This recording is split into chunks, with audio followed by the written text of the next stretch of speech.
Welcome to Manhwa Recaps, spoilers ahead, watch out, and take care. Huge shout out, and a special thanks to my Patreon and channel members. The series starts with a castle being attacked at night as we see dead demons strewn out all along the floor. One of them is on his knees calling out to another demon named Lavis Vindica, calling him an absolute monster, asking if he really thinks he'll get away with a massacre like this. Lavis asks if he wasn't supposed to figure out what they have been doing here at House Hilt. As this isn't a massacre, this is an execution being carried out by House Vindica. He raises his hand before thrusting down, killing the other demon. Some time later we see him in chains as a man calling him foolish for doing such a thing. He ordered him to find evidence of treason, not to exterminate an entire family, and that he, a Vindica, has disrupted the order of the demon realm, and he's gone too far this time. This is the Demon King, also his father, named Gamadair. Lavis asks what he's talking about as the evidence is everywhere. He knows as well as he does that those Hilt bastards were hopeless, and because of those geezers clinging to House Hilt, they couldn't punish them even with proof. He tells him to think about how many crimes they got away with. It's obvious they were colluding. His father says there is a proper procedure for enforcement, and that procedure does not require his petty judgment.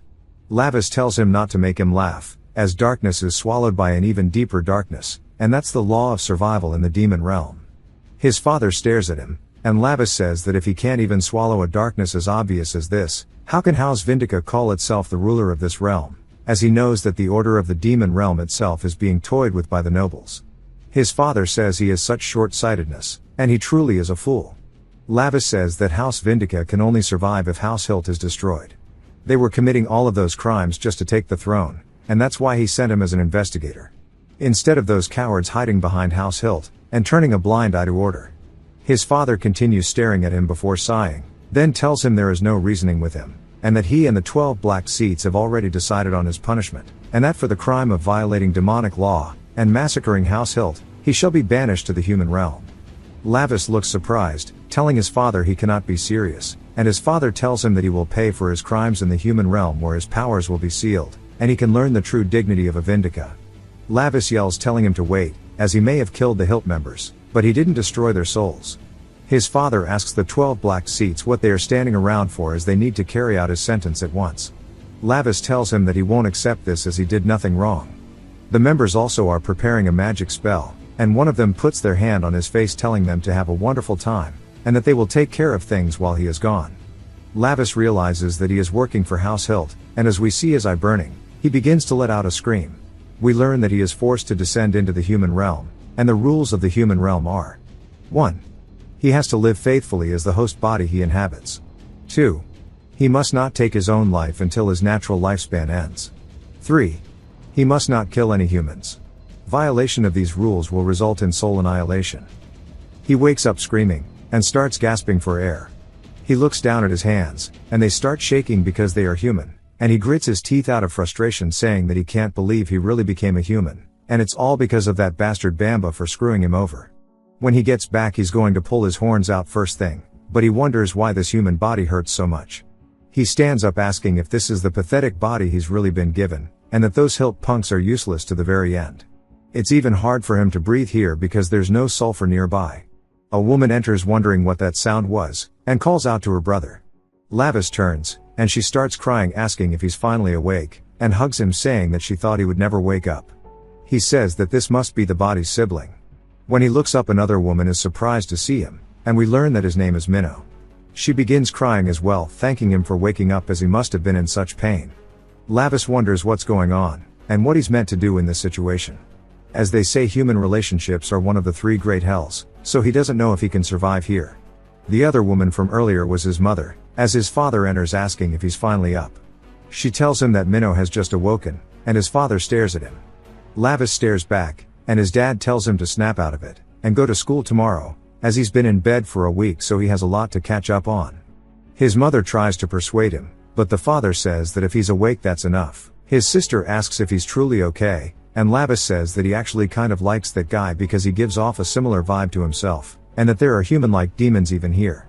His sister gets freaked out, and Lavis realizes that he needs to be careful until he gets his body's memories back, because if the original didn't like him, then he can't either. He heads to school the next day, and his mom tells him to call him if he gets sick during class. She looks worried, and he says that he finished school 600 years ago in the demon realm, but for him to go back to school again at his age is really hell. He then recalls that human relationships are meant to be hell, and he heads to his class saying that humans don't even live for 100 years, so he should just stay quiet, and avoid soul annihilation while he's here. While he has bought some time by crushing House Hilt, he just needs to return to the demon realm, and take his father's throne before the Vindica royalty is put in danger again. Some of the students tell him it's been a while since they've seen him, and he nods back at them. Then they ask if he's bringing in the late fees for the time he was gone. As soon as they touch him he starts to freak out, and he says that the body is cowering on its own. He starts to recall some of the memories, and how this body was constantly bullied by others, and that is why he has such fear instilled into him. Lavis is just surprised that the body is so scared of such things. One of them smacks the back of his head asking why he's so scared of them to begin with, as he's gotten even more pathetic. It's been a while, so they should give him a proper welcome. He reminds him again to hurry up, and pay his late dues. Lavis then realizes that he's being bullied. He recalls his teacher in the demon realm, teaching them all about humans. The students freaked out saying they are so vulgar because they have no horns. She tells them that it's correct, humans are infinitely vulgar beings, and they will do anything to hide their own weakness. Moreover, they are foolish creatures who worship both demons and angels. Lavis says that they should just burn them away. The teacher says that's right, if he ever encounters a human he needs to crush their vulgarity into dust. He starts to get annoyed that a mere human is laying a hand on him, and he stands up as the guy is doom scrolling his phone. Lavis puts his hand on the back of the guy's head, and slams it straight down to the desk as he calls him a fool. The guy tells him to let go, and his homie goes to jump his shit, but he turns saying that his magic reacted. As the guy runs in at him, he rears his fist back. Lavis dodges, and says that human insults are actually stimulating his magic. So there must be a link between profanity and magic itself as he hits the dude back in the face sending him flying into the lockers. The other students look surprised, and Lavis says that his magic should still be sealed in the human realm, but even in a human body his magic is reacting to malice. The students are surprised asking what happened to him over the course he was gone. But they also see that the first dude that he slammed into the desk grabbed onto a chair, and is raising it over his head. A guy yells telling him to watch out, and Lavis turns before countering by kicking the dude in the chest. The dude drops to his knees struggling to breathe. He asks what the hell he thinks he's doing, and Lavis says that humans get more vulgar to hide their weakness, and that cursing like that doesn't make them look strong. He then raises his foot, and soccer kicks the dude straight in the face, and he says that the source of human profanity is his mother herself. As the dude lays there unconscious, and his homie is unconscious by the locker, the other students are just surprised, and we learn that their names were Taeyu and Sung Jun. Lavis says anyways he just has to stay quiet until he leaves, and he asks if there's anybody else who would like to curse at him, as he'll play along with his father's game. The other students wonder if that's really the minnow they knew. One of them didn't know that he was this strong. He's the first to walk over asking him if he's okay. Lavis smiles saying that this kid helped him earlier, and he looks perfect to use as his attendant. He tells him that he's fine. Later on the way out of school the kid yaps his ear off asking how he took them all on by himself as it was amazing. Then jokingly asks if he reincarnated into another world. He can't believe that he actually hit the nail on the head. The kid asks if he was reincarnated from the martial world or inside of a game. Lavis though is thinking about if the kid might have actually noticed who he is or not, and recalls Bamba telling him that in the human world he must not kill humans as that would result in true soul annihilation. Lavis says that teacher Cynthia said that they should crush vulgar humans. Bamba says that was just something she said offhand. Lavis says that humans are always trying to kill each other though. Bamba tells him it's because they are foolish, and that is why the demons have to exist. Lavis sighs, and Bamba tells him to remember that if he kills a human it will lead to soul annihilation. Lavis asks why it matters because he's a demon god anyways so he won't even go to the human realm, but now that he's here he doesn't know how he will possibly silence them if he can't kill them. The kid says that if reincarnation really existed that would be nice, and he would like to wake up in another world too. Lavis says that he can smell desperate suffering coming from this one. The kid says that he knows reincarnation and all that is just nonsense, and he knows better than that, and the kid tells him how amazing he was earlier. Lavis starts to get the heebie-jeebies because he was praised by a human. That night back at his new body's house he says when humans cursed him his demonic power definitely activated, but a demon imprisoned in a human body shouldn't be able to use magic, and he doesn't know what's going on. He looks down at his hands, and thinks about it before smiling saying that it's just as he thought, and there truly are no limits to him.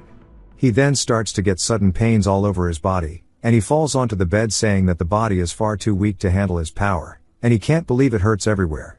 He's only lived as a human for 1 day, and that's already this miserable, but also if it hurts this much, how is he meant to get any sleep? Of course he knocks out anyways.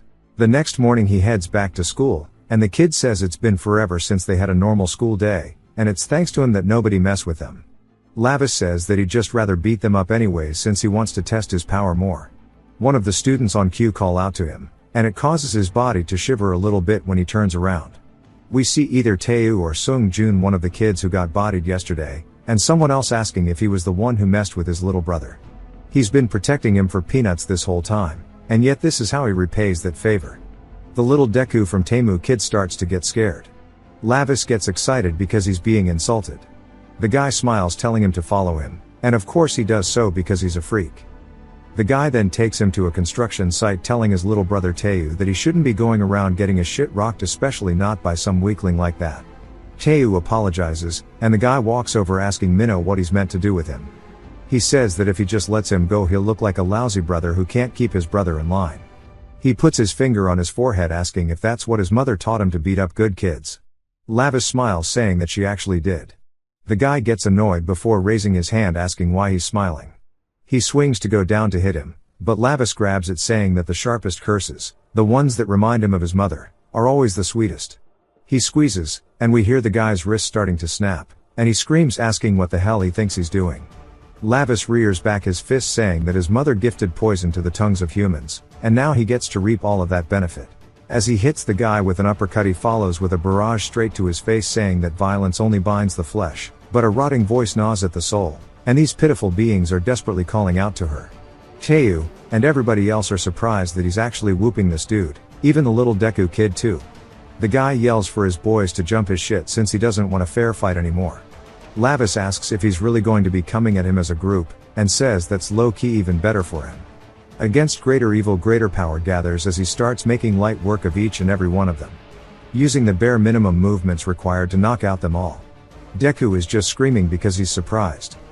A bit later, eventually the sounds of fighting stops, and Lavis sighs, while everybody else on the ground is coughing, and Lavis is just enjoying it, saying that was such a refreshing feeling. His uncle granted violence to humans while his mother created curses, but he says violence, it really is the best, and now he understands why he allowed it, and he starts thanking his uncle.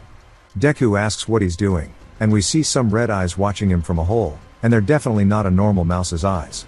Back in the demon realm, we hear Bamba telling somebody else that the task that was ordered has been carried out properly, and we hear his uncle saying that he's so glad to see his adorable nephew. As he's stepping on the head of a demon, he says it seems like he quite likes the gift he left him. Bamba is also there, saying that a demon bloodstone was embedded in the eye instead of a taboo stone, and he wants to see just how long he'll be able to endure the new hell he's created for him. But we learn that they're actually at the Hilt family castle from the start of the series. His uncle laughs, saying that he really wiped them all out. Bamba says that Lavis always gets his way after all. His uncle says that nobody can ever reign in that stubborn brat. But tossing him into the human realm without a second thought, Gamadair really shows no mercy. Bamba says to deal with a high-ranking one, only subjugation by force works, and that's the creed of Lord Gamadair, the great demon king. His uncle says that the human realm is where even the demon world sends its worst criminals, and Lavis won't adapt easily. He wonders when he grew up enough to start causing trouble like this, and recalls a memory from him as a kid. We finally learns that his uncle's name is Barca. Bamba says that preparations to manifest the sinner sent to the human realm are complete, and Barca laughs, telling Bamba to go ahead and show them to him. As a purple aura starts to come out from Bamba's hand, he says that since Lavis has descended to the human realm, he will inevitably come face to face with all of them. Barca then sits up out of his chair, and stretches his hand out, and starts to absorb the aura, creating a ball in front of him. He says that his nephew is going to be super excited because he's facing the true darkness. Back to Lavis, the little Deku kid is asking him what the hell happened because even Tae-woo went down super easily, and it felt like he was watching a movie. Lavis ignores him, and asks if this is meant to be hellfire because this food is not spicy at all. Deku tells him that he's crying though, and Lavis says that he's an idiot, and that's just sweat. Deku says that he told him they should have ordered the beginner level spice, but Lavis says the demon who avoids hell isn't a demon at all. Deku then starts to get a phone call, and it's from someone named Jin Jae-hee. He looks visibly worried. Lavis asks if he's picking it up or not, and he says that he did just get an urgent call, So he'll head out first, telling him to enjoy the food. We see him visibly shaking as he leaves, and Lavis seems curious about it. It takes us elsewhere to a hidden room in an alley. As we see a bloody tattoo gun, and a man screaming, and a woman tells him to stop moving or else he'll get hurt. She tells him that he should have paid his debt on time. She ended up having to do extra work because of him, but with this it's all done. As the dude looks like he's nodding off on some fent, she tells him that it turned out pretty nicely. We hear a man call out to her, and we learn that she's Jae-hee. We see Deku terrified of her. She asks why he's so late, and tells him to come over here, and take a look. We finally learn that his name is Cyan. She brings him over the table telling him to open his eyes widely, and take a look. She shows that the writing she put on this dude's forehead, saying it means thief bastard. He got punished because he couldn't pay his debt. But what about him? Their promise is surely going along well. Terrified, he says that there are some bugs that are interfering with it. She slaps him, causing him to fall to the floor, asking if he thinks this is a joke. She asks why he's so slow to get it. She gets her men to hold out his hand. She says that maybe she should just carve it onto the back of his hand so he understands. He screams, telling her no, and she tells him to listen carefully, as this is the last chance she'll give him to do exactly as he's told, and make sure that everything is ready so she can finally finish this. Back at his house, he's on his computer, and he's terrified, saying that if he doesn't do this he's going to end up one of her next tattoo victims, and he's scared. But he's not at the point where the fear is controlling him. Back to Lavis, he's rolling around in pain because of his body. More so because of the spicy food he ate, and he asks if this is what it's like to be bad with it. His stomach burns, and his whole body feels like it's falling apart. He only fought a little, and his shoulder feels like it's about to pop out. He takes off his clothes, saying that it's all because his body is weak and pathetic, and that he will not fall to something like this. As he starts training on the spot, he says he's going to rehabilitate this body no matter what, as no pain will ever make him submit. The next day at school, we see Cyan looking down at some kind of storage device, and he's afraid, saying that this app is way too dangerous, but he's also really scared of Jae-hee, and he's debating on what to do with it because he doesn't know. Lavis then walks up to him, asking why he's so startled. Cyan debates asking him for his help or not, but says he can't. He says even Minho will be in danger if he gets involved with Jae-hee, and he can't let him get hurt. Lavis though smells something interesting, saying that he's definitely smelled this before. As he turns, a woman trips over, falling straight onto the floor eating shit. Cyan calls out to her, and we learn that her name is Seunggi. He asks if she's okay, telling her to snap out of it. He rolls her over, asking if she's hurt somewhere, but she is clearly tweaking because her shit was laced. He freaks out, but Lavis says this is demonic energy, so why is it inside of a human? One of the teachers quickly runs over, and picks her up, saying he'll get her to the infirmary. As she walks by, Lavis glances at her arm, and sees a crest on it, saying that is symbol of the Hilt family. Later at the hospital, we see a cop waiting outside of her room, and Lavis goes to approach the door, and she tells him to wait, asking if he's one of Seunggi's friends because she needs to rest right now so there's no visitors. He gets right into her face, which startles her, and he says he grants her oblivion. Her eyes start to shine purple, and they roll to the back of her head as she walks over, and sits back down at the chair. He says even with such faint demonic power, this level of ability is possible, although it's only temporary. He closes the door, and Seunggi looks over, asking who he is, and he says that's his question, asking who she's meant to be. She asks what he's talking about all of a sudden, and he grabs her arm. She screams, saying that it hurts. He looks back down, and he asks why a mere human would bear the symbol of the Hilt family.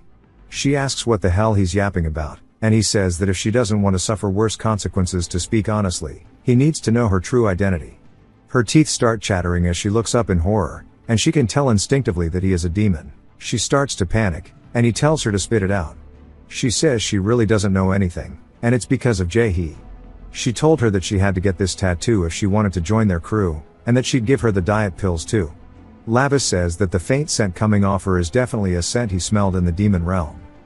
We get a flashback to him walking down a tower when he was younger, and even Bamba was a kid too, saying that this is a restricted area, so what are they doing here? Lavis looks at him, and laughs, calling him a coward, which annoys Bamba, and he says he's not scared, he just doesn't want to be punished. Lavis tells him to leave then, but Bamba says he doesn't want to do that, knowing him he'll get into trouble if he leaves him. He wonders how far down they'll keep going, as it seems like it's going on for a while. Bamba then asks if he knew. Lavis says he has no idea what he's talking about, and Bamba says that being in the dark reminded him of a story about those who possess eyes that transcend their species. From what he knows, there are two ways they lose their sight: either the light is too bright and blinds them, or they see nothing at all, and their eyes atrophy. Lavis then tells him to be quiet since something is here. As he leans up against the door, we see off in the distance there is a flower blooming out of a hand. Bamba, scared, asks what that is, and Lavis says they won't know until they get closer. As they do so, they get right over the flower, and Bamba says this is Jeremy Hilt. Lavis says looking at the state of him he's already dead, as the flowers are coming up from his eyes too.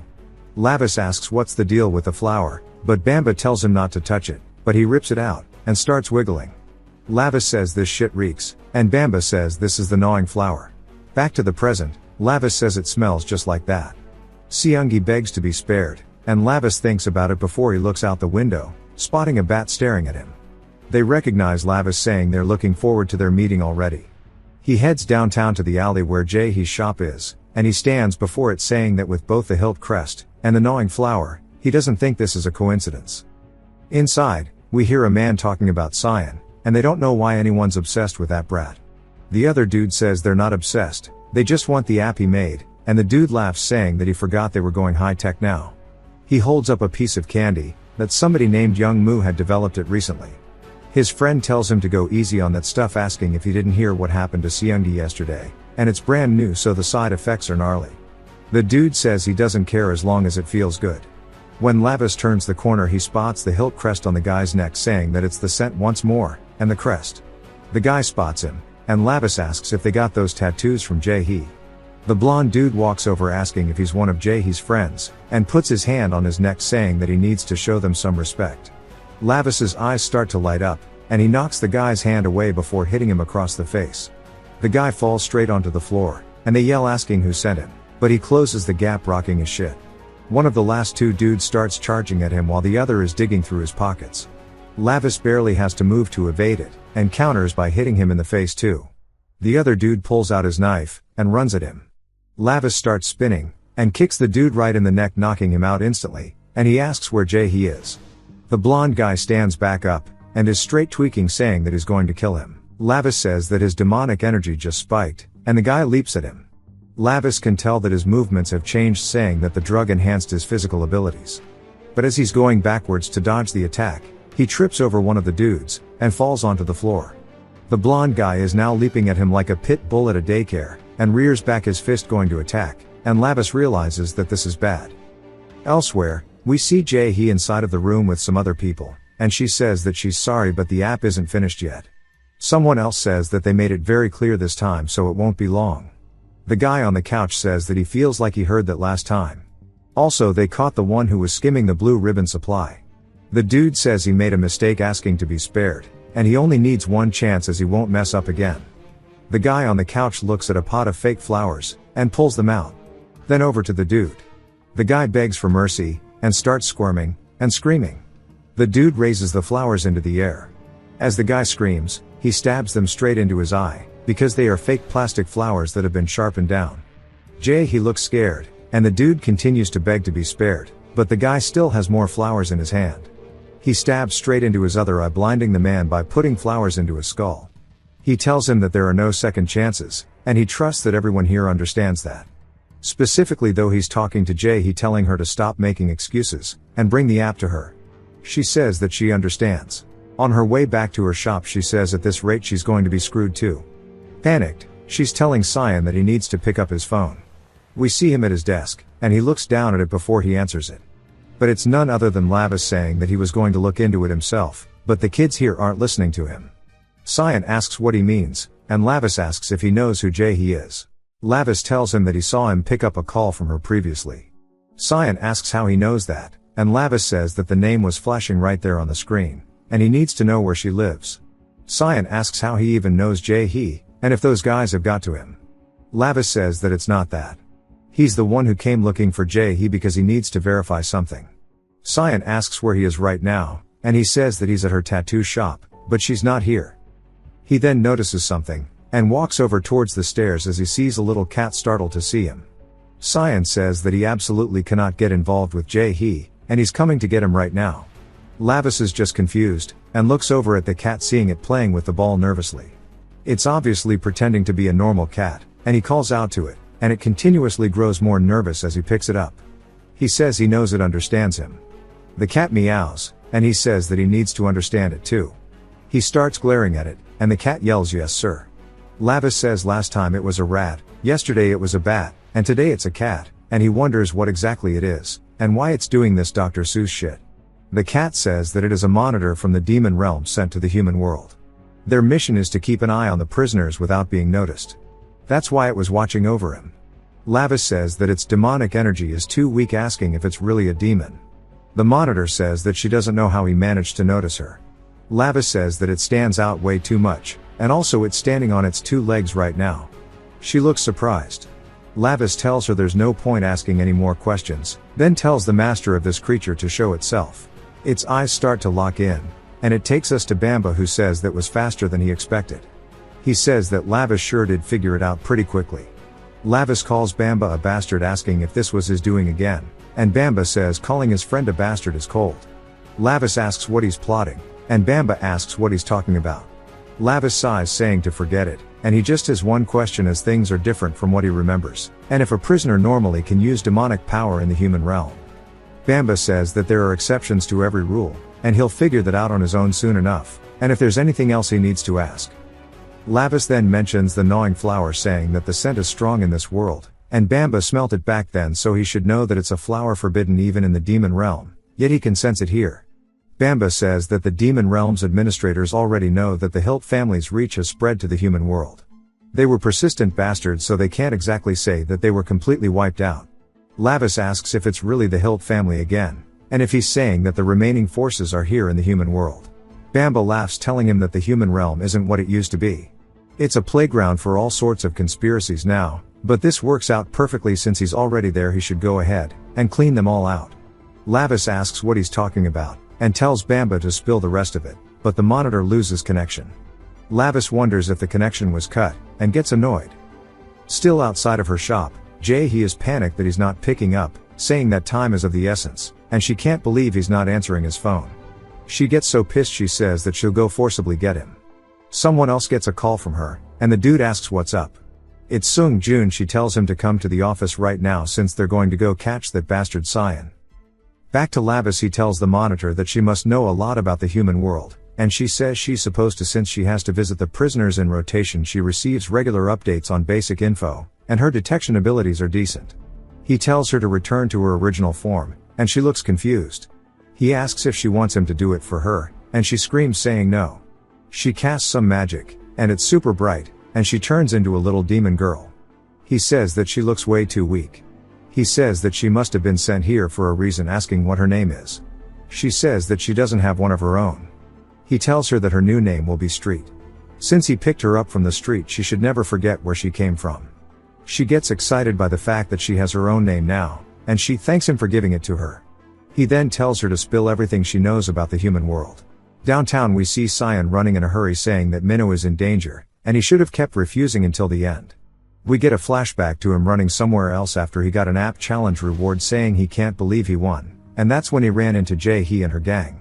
They forced him into their car, and the dude from the couch was in there waiting for him. He asks what he's so scared about, as it's just a business transaction. He has 50 million won in cash beside him, and if he hands over the app he made, it's all his.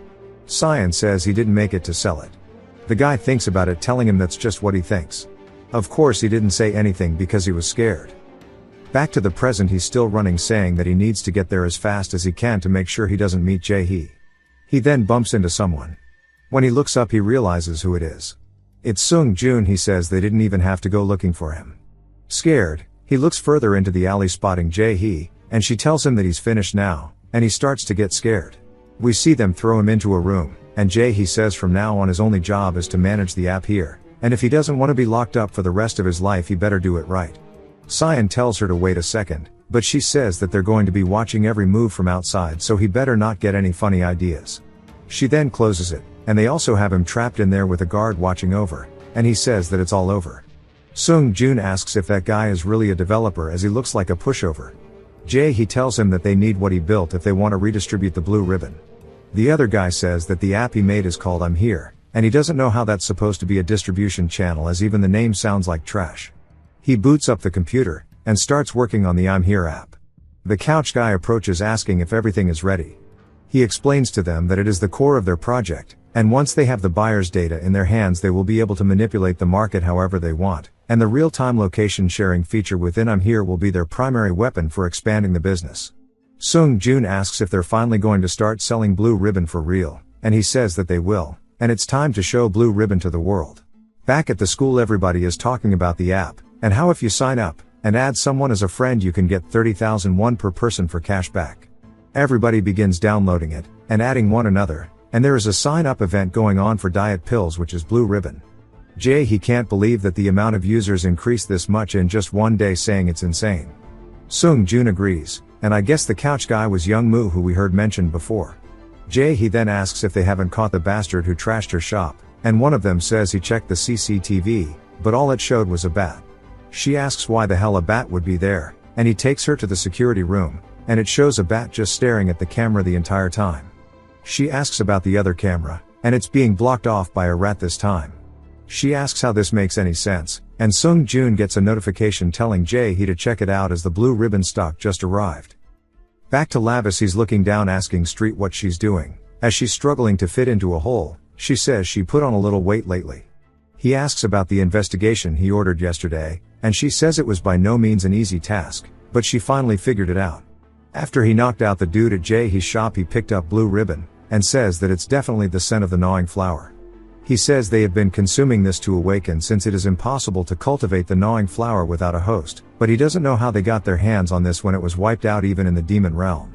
Street tells him that the candy he asked her to investigate is called Blue Ribbon, and is spreading among humans in various forms like diet pills, and supplements. He asks about the raw materials, and she says that it's being manufactured so secretly that it's difficult to track down the source of all the materials. He asks if she found out anything useful at all, and she says that she figured something out, and the finished product is spreading rapidly, and since the volume is so massive if they follow the concentrated traces of demonic energy they can find the manufacturer. He says that she should have already gone, and done that already, and she says that's because she waited as Bamba told her to go with him. He asks if she's reporting every single thing to Bamba now, and she says that she's sorry, but she's a lowly creature who must follow the orders of both of them. He then tells her to pick one right now, and if her master is him or Bamba. She starts to panic because she can't choose, and Lavis tells her that if she chooses him he'll make sure that she's no longer just a lowly creature. She folds under zero pressure thinking about how she could be a higher class demon, and says that she'll offer her blood and flesh to him. He says this is good, and he starts to imbue her with some of his demonic energy, saying he shall take her as his personal subordinate. A little entity of Bamba floats out of her head, and Lavis says with this the deal is sealed, and it's time for them to head out to where the Blue Ribbon is gathered. They finally get there at night, and we see a bunch of cargo containers in the forest. She says that this place is where the demonic energy of the Blue Ribbon is concentrated. He says they should open one up then, but she tells him that it seems to be locked up. He tells her to move, and punches it, causing the chains to fall apart, and when it opens they both instantly start smelling it, saying that this shit reeks. As we see tons of boxes lying on the inside they both now realize that everything around them is none other than Blue Ribbon itself based on the smell. But we get a flashback to the demon realm when Lavis was a kid, and he was fighting with his uncle. They were having some friendly banter. His uncle came in with a heavy punch which Lavis blocked. Though of course it didn't matter because it still sent him flying off the cliff. His uncle laughs asking if he thinks this is enough to kill him, and jumps off with him. When Lavis hit the ground he was complaining about how bad it hurt. His uncle came down to shit talk him some more, but got distracted by something. Lavis wonders what it was, and when he looks over we see nothing but gnawing flowers. His uncle says he never thought they were all hiding here. Lavis was surprised, and says that when darkness and light divided, and beings that could not coexist were created in opposition, there were entities that grew unable to be absorbed by either color. On some straight caveman shit. That's how long ago it appeared in the human world. We learn that the flower first bloomed in the place where they gathered would eventually be something that would lead to the world's destruction, if left by itself. Knowing this, he and his uncle made sure to burn all the gnawing flower they could. Back to the present, Lavis says that they definitely should have been burned then. He's confused. Street says that she is too. Street asks how there is such a large quantity. He tells her that it originally first appeared here in the human world. This place is an intermediate world muddled with light and darkness, and the human world which belongs to neither side, but can go anywhere. According to human history, he learned that humans wiped them all out thousands of years ago, but if they truly appeared in both worlds simultaneously, then someone has to have intended for that to be the case. She says that indeed that has to be true until somebody shines a light on the two of them. They turn, and we hear one of Jaehee's men saying that he was wondering where that voice was coming from. They ask what they're doing here. Her men then start telling her that this is the bastard who came to their tattoo shop. Street also narks, saying that that is Jaehee over there. Jaehee asks who they are to mess up her tattoo shop, but also how they found this place. Lavis asks if she's the one managing these things. Jaehee makes fun of the way he speaks, asking what he'll do if she is. He asks if she knows about the raw materials for it. She laughs, saying that he must be trying to steal their precious business info. He says that's not his intention, it's just that leaving it would be unsettling for him. She reaches into her pockets, and tells her men that they know what will happen if they mess up in front of Young Moo again. She gives them a special ration of blue ribbon. They start to go crazy, asking if they can have it for free, and she tells them to shut up, and eat it. As they start doing so, Lavis tells Street that she needs to go hide. She says okay, and runs away. The dudes all start tweaking out, releasing demonic energy. Jaehee tells them to go ahead, and crush him already. They start to run over without a moment's hesitation, and Lavis says that they are intoxicated without even knowing what it is. With the demonic energy being so abundant, and overflowing, this won't even be a fair fight. He blocks the first guy's attack, and counters with a right to his face. His homeboy comes to follow up, and he gets kicked straight to the neck. While he's still falling, Lavis dashes forward towards the next dude who's holding a knife, but he gets low to the floor, and comes in with an upper straight to the dude's chin. He then turns for the last guy, but the first guy is already back in the fight, tackling him. He's numb to the pain at this point, and the guy throws Lavis to the floor. The big guy finally makes his fat ass there, and comes in with a flying knee. Lavis blocks it. And Street can tell that this is a problem. Jaehee starts to smile as all three of the dudes start ganging up on him. And at this point it's just a matter of time until the dude who got kicked in the neck wakes up too. Lavis is on the defensive, saying that these guys are much stronger than the previous ones, and it must be because they consumed more. He realizes what he must do, and turns towards the cargo containers. He reaches inside, grabbing one of the bags, and turns, throwing it towards the dudes. They start inhaling the demonic energy, and Lavis says he hates this low-grade stench. But with all this demonic energy in the air, his body is reacting even more intensely. The dudes low-key start to overdose, but Lavis doesn't miss the chance, and he palms the dude's face like a basketball, slamming him to the floor. Then raises his fist, and buries his head straight into the ground. One of them comes in for a kick, but he dodges underneath, grabbing onto his leg, and slams him onto the floor too, and then holds his leg up before breaking his kneecaps in. The chud leaps at him, but gets hit with a back fist that causes him to spin, and while he's still spinning, Lavis quickly gets under him, and starts to straight up squat the guy before suplexing him into the ground. Jaehee asks how the hell he's doing this alone. As he slowly stands back up, releasing all the demonic energy, she's completely instilled with fear, and she sees the aura of a demon behind him. Her teeth start chattering. She realizes that she made a mistake, as just his gaze alone is making her terrified. But it takes us elsewhere as we see a woman performing ballet, and the mother is watching, hoping that her daughter can impress the ballet company. Young Moo enters the room, saying that he's been waiting to see his VIP customer. She asks who he is, and how dare he enter her room. She calls him a thug. He puts the blue ribbon on the table, saying that they received a bulk order, so they just came to deliver it personally. She looks surprised, asking what this is. Young Moo asks why she looks so confused. They handle everything from manufacturing to sales, so she has nothing to worry about. She asks if there's really no problem with this, and he's surprised if she's only wondering now. He knows that she's been feeding her daughter plenty of it before sending her up onto the stage. Her eyes start to zone out as she twirls. It looks violent, and her mother looks worried. As her daughter begins foaming out of the mouth, her hands start spazzing. Young Moo says it seems the effects kicked in fast, and he wants to know how much she fed her for her to be tweaking out like that. The mother starts screaming, telling her daughter to stop. We see her ankle break. She falls onto the floor, and everybody watching is horrified, wondering what the hell is wrong with her. Even the mother can't believe what just happened, and says that they mentioned there were no side effects. Young Moo says that only applies when you stick to the recommended dosage, and that her daughter seems to have no hope left. She'll only be able to live if she satisfies herself with fake desires using this. Now she won't be able to live without blue ribbon for the rest of her life. As their VIP customer, it seems they just made a lifelong deal. The mother starts freaking out, saying that she's invested so much in her. Young Moo smiles, but notices that his phone is vibrating. When he looks down, it's Jae-hee. He wonders what the hell she wants, and she's apologizing to him. Lavis then enters asking if he's the one making Blue Ribbon. Young Moo asks who the hell he is. Lavis says that he must be the one making it, telling him to look at him for a second. Young Moo hangs up the phone, telling the mother that something urgent came up, so they need to leave. Back at the storage area for the drug, Street asks why humans do drugs in the first place. Lavis says it's because they're arrogant and stupid, and even if they do drugs they're overconfident that they won't get addicted. Because they have nothing to believe in. They cling to such small things. Street points behind him, telling him to look at that. He starts yelling out for Young Moo. He asks if the tattoo shop was his doing too, and if he was looking for him. Lavis says he has no interest in a mere human like him. He instantly picks up on his language, realizing he is a demon, or related to one. We get a flashback to him as a kid kicking his dad, telling him that he needs more drugs. He says he lived his whole life high on drugs, and now he died high. But if he dies like this, how the hell is he supposed to get more drugs? Since he's just a kid, his dad's eyes start to light back up, and he starts gasping for air. He looks surprised, and asks his dad what's wrong, as he thought he was dead. A demon appears asking if he's sad about this man's death. Young Moo asks what the hell is going on. The demon says that if his sadness desires it, it will return this body to him. Young Moo says that he finally kicked the bucket, so why would he be sad? He doesn't need a trashy dad like that, he just needs drugs. The demon says if that's the case, then he can feed his father's corpse to this gnawing flower, and with that trust is established between them, and he shall obtain what he desperately desires.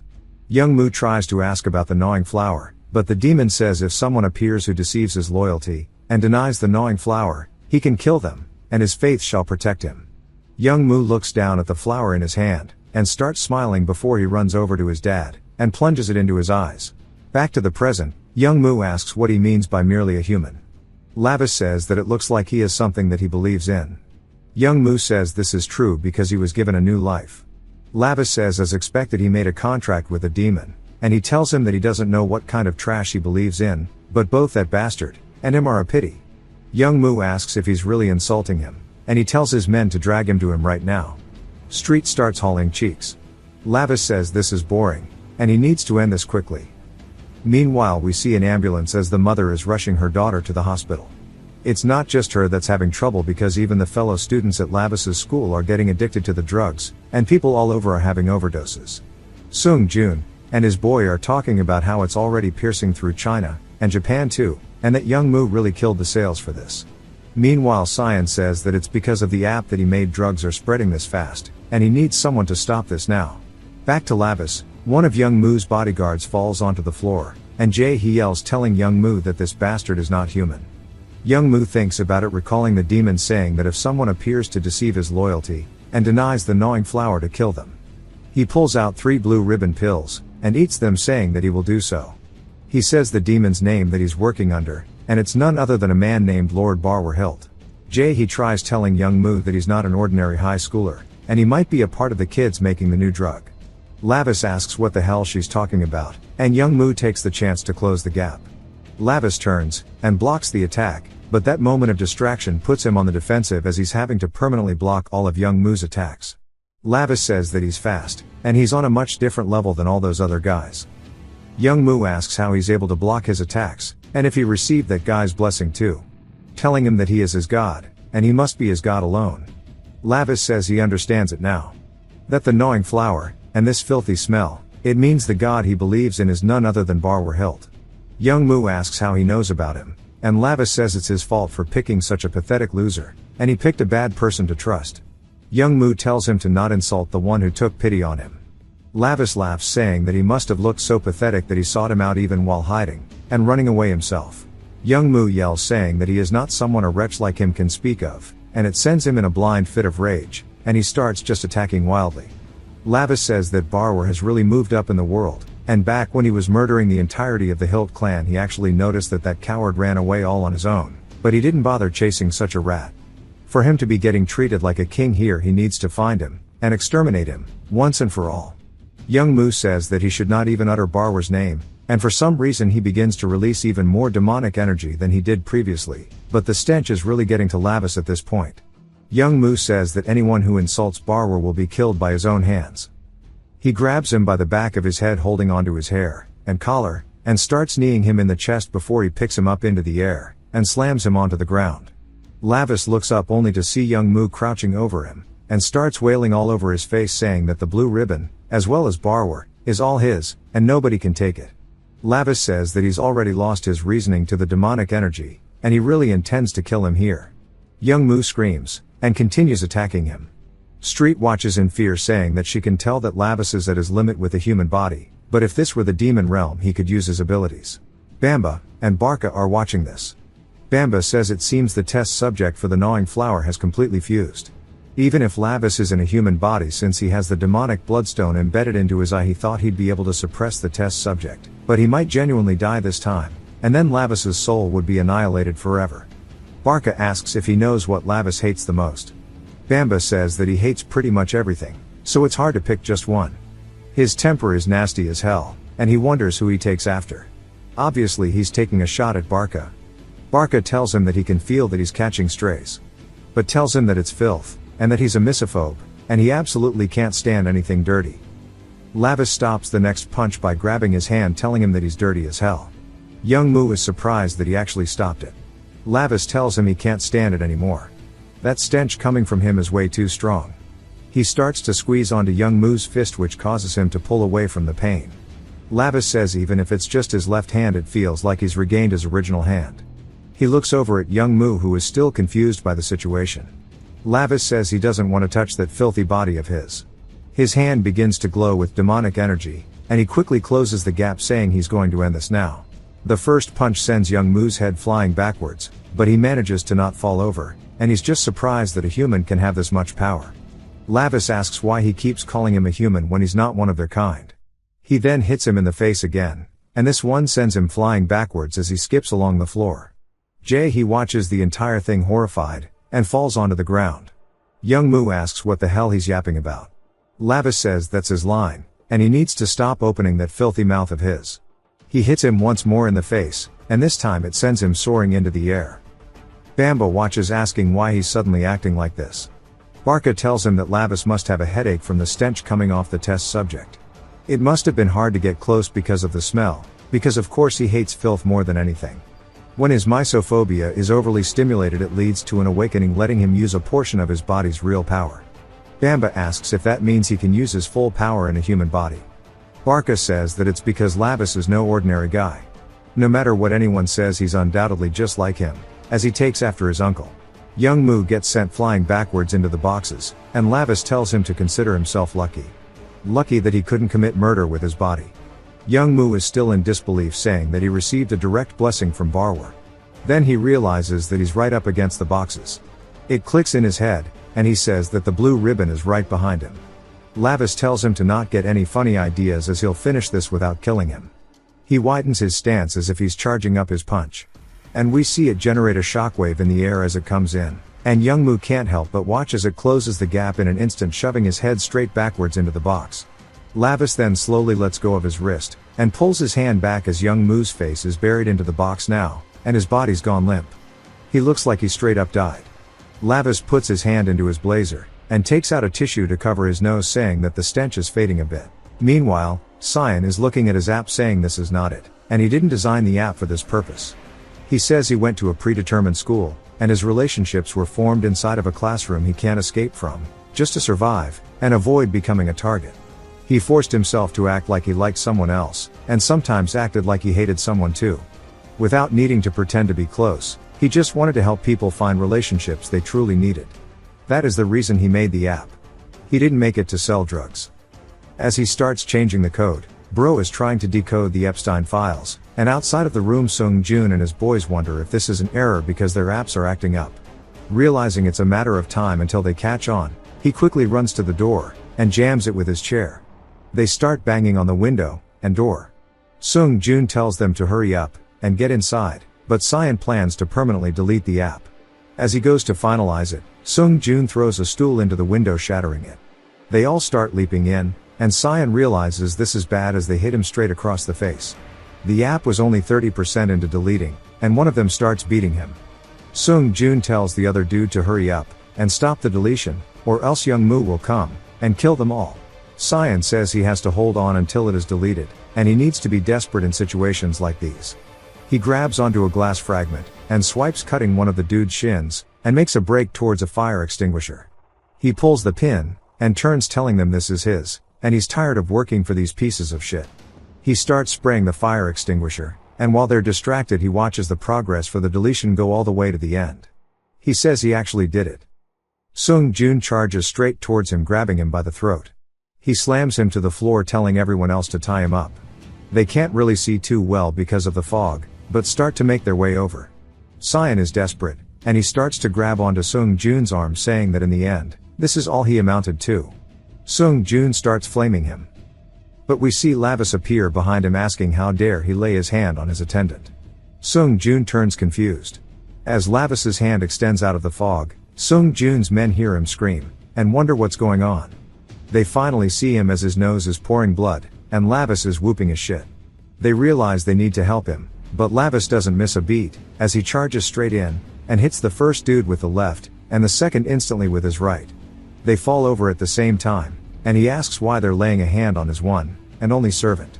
Even if he dies he won't let what's his be taken. Cyan's surprised by Minno's behavior, and we get a flashback to him showing him the app he's developing, and how it's an app where people can get along and interact through a messaging board. If you live nearby you can share locations with each other, and form study groups. The original Minnow was impressed, saying that it's amazing he made something like this, and then asked what this red alert is. Cyan says back when he was dragged away by Taeyu's gang he's sorry he couldn't help him, and at the time he thought he couldn't find where he'd gone, so he added this feature. If you press this your location shows only to the friends you've set, and if something like this happens again to just press it, he'll find him no matter where he is. Whether it's reporting it, or gathering friends together.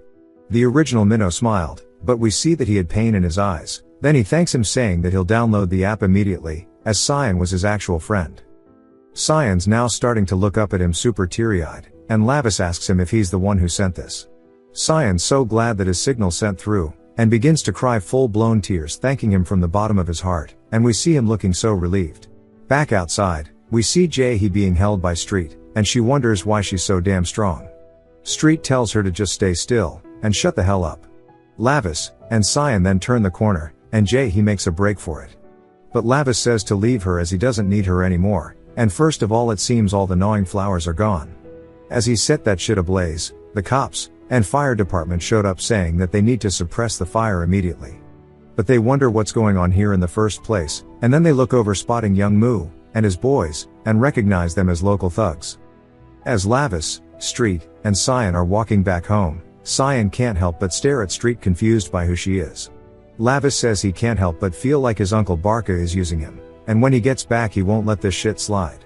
Cyan asks Lavis if he's sure he doesn't need to go to the hospital, and Lavis says he's fine since it's annoying. Cyan then thanks him, but of course calls him Minnow. He says that he just pressed the SOS button just in case, and he didn't actually think he'd come. Lavis goes to explain it to him, saying that it was a coincidence, but Street covers his mouth, and asks if he's really trying to say it was just a coincidence. Right before he went and saved Cyan, when they were escorting Jae-hee, Lavis asked her if this was the route to her hideout, and if she didn't show them properly she'd end up like the guy earlier. She says he must be doing this because Cyan is his friend. That is the only reason he'd be going this far. He's just surprised they had Cyan, saying that explains why he didn't go to school. She says that if it's not because of his friend, then what is the other reason? He then got a notification on his phone ignoring her, as it was the SOS. Street says he absolutely can't say it was a coincidence, as that's not how human relationships work. Surely he's not going to live for a year or two, and then return to the demon realm. Even he can tell that this kid is looking up to him like he's some kind of hero. Cyan then asks who Street is, and Lavis says that it's his subordinate, telling him her name. Cyan is surprised by him using the word subordinate, and then says that he has a question about the way he suddenly changed so unrealistically, and even the subordinate wearing strange clothes. He starts to get scared, saying that it's as he thought. Minnow must have joined a bad organization, and he hoped he wouldn't get involved with bad people. Lavis realizes people will probably go after his subordinates in the future too, and tells Cyan he can't keep lying forever. It is just as he had thought, that he's the son of the great demon king who descended from the demon realm. Cyan kind of stares at him cluelessly, asking what he's talking about. Lavis says that's just how it is, since he already knows he'll have to help him with his work from now on. Cyan asks what the hell kind of nonsense that is. When he looks down at his lap he sees Street laying on him. Lavis tells Street to explain it to him, since he fought all day he's tired. Street then says that he needs to listen carefully. Cyan freaks out because she's a talking cat, to the point that he just straight up passes out. Meanwhile back to Young Moo, as they put him into a van one of the cops says that everything was burned, so they'll depart separately first. Young Moo says that he definitely could have killed him, and he knows it to be true. One of the cops notices somebody approaching them telling them the area is restricted, but the person raises their hand making him go to sleep. As he falls to the floor it's none other than Barwer telling Young Moo that he looks so miserable. Young Moo tells him that he'll kill that bastard himself, but Barwer says that they should go and talk. He stretches his hand out to take him away. Meanwhile one of the cops is looking at the fire, and then down at the blue ribbon saying that they received a report that all of the dealers had been subdued. She wonders who did this. It's a drug that was even approved by the Ministry of Food and Safety, but for them to spread so fast, and have such crazy side effects she can tell it's bad. The cop from earlier starts complaining about his head, and she runs over asking him if he's okay. The detective says that she needs to check the car first. When she looks inside she asks where that bastard went. Elsewhere Barwer has taken him to an abandoned building in the woods. Young Moo tells him that he just needs one more chance. If he gives him more drugs, and he takes them, he can definitely kill that bastard. But Barwer asks if he knows how valuable the flowers he lost are. This is where he's actually growing them, as he has them feeding on corpses nearby. Barwer says that he went through so much trouble to gather all of these humans, and this is why he should never trust worthless humans. Young Moo is still desperately trying to get one more chance saying that he'll kill that bastard himself. Barwer turns frustrated, and stabs him in the eye with a gnawing flower. Young Moo starts screaming as he falls onto the floor. Barwer asks if he remembers the oath he swore to him. He needs to prove his final loyalty with those flowers of his. Young Moo just screams on the floor realizing he's cooked. Back to Jae-hee, she makes her way to the hideout saying that she needs to survive. And tells herself she just needs to grab the coin wallet, and run. She starts struggling trying to figure out where it is. The dude she was tattooing when we first saw her enters the room. He says he went to the office, but the police were there, and he just came here in case, and yet here she is. We see him holding a knife. She asks if he's crazy, and why he's causing trouble now. He tells her that she did this to his forehead, but he needs more blue ribbon. She wonders how much he ended up taking, and looks to her side spotting a weapon, and grabs it. She says she doesn't care where he came from, she'll deal with him, but she gets stabbed in the side. She falls onto the floor, and the dude keeps tweaking asking for more blue ribbon. He starts screaming, and laughing about it. She looks down at the blade, and all the blood coming out, and starts crying saying that she doesn't want to die like this. As she's looking up at the man a purple orb appears, and it starts to grow more until we see Bamba saying that if this happens Lavis would hate it even more. Jae-hee asks who he is, begging to be saved. He says he doesn't have the strength to do that. If she's destined to fall into hell she should just accept it. She continues crying asking what he's talking about. Bamba says that at least he'll let her body remain here. We get a flashback to the demon realm, and we see Lavis's mother welcoming her brother. She tells him that it seems he's been plotting something since sending Lavis to the human world. She's pissed that he's using her son. He asks if she really caught on, but tells her there's no need to worry as Lavis is all grown up now, and he wouldn't just send him off like that as he put the blood demon stone in his body. She starts to yell at him even more asking if he's lost his mind, and if he's planning to announce to the entire world that the great demon king's son is alone in the human realm. He says that she should start trusting her own son a little. She says it's not that she doesn't, she's worried about how the world itself is moving. Even the smallest crack could cause everything to collapse. That's how unstable the world is right now. He tells her that Lavis is stronger than she thinks, as he takes after him, and his aggressiveness and combat power surpass anyone's. She hits him in the back of the head saying that's exactly the problem. If even a single hair on Lavis's soul is harmed, they're both dead. He asks how old he needs to be for her to stop hitting him on the back of the head, and tells Bamba to search through every magic book, and find a way to get rid of all the older sisters in the world. She says that she never wanted a crazy younger brother like him in the first place. Bamba tries to calm the two of them down, but she starts choking the shit out of Barca. Bamba says it's a miracle that Lavis survived in an environment like this. Back to Lavis, we see Cyan shaking asking if he's really a demon. Lavis says that's what humans call them. Street's just glad that he's including her in there. Cyan says now that he knows the truth, he wants to know if he'll go to hell when he dies. Lavis says that hell is right here, and if he comes with him to the demon realm no one will be able to touch him, since the great demon king's one and only successor is his master. Cyan says he doesn't need to protect him because he doesn't want to go there.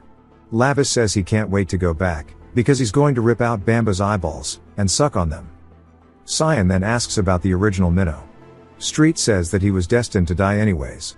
Officially only the bodies of people like that can be used as vessels. Cyan says that can't be asking why Minnow was destined to die. Lavis tells him not to be so gloomy, as they'll all meet in the demon realm in a few decades anyways. Cyan says that he guesses it's basically confirmed that he's going to go to hell. Lavis says humans sure have a uselessly vivid imagination, and the demon realm is actually a pretty fun place, asking Street what she thinks. She says that's right, and their home is filled with the scent of blood, and screams. Cyan tells her to stop.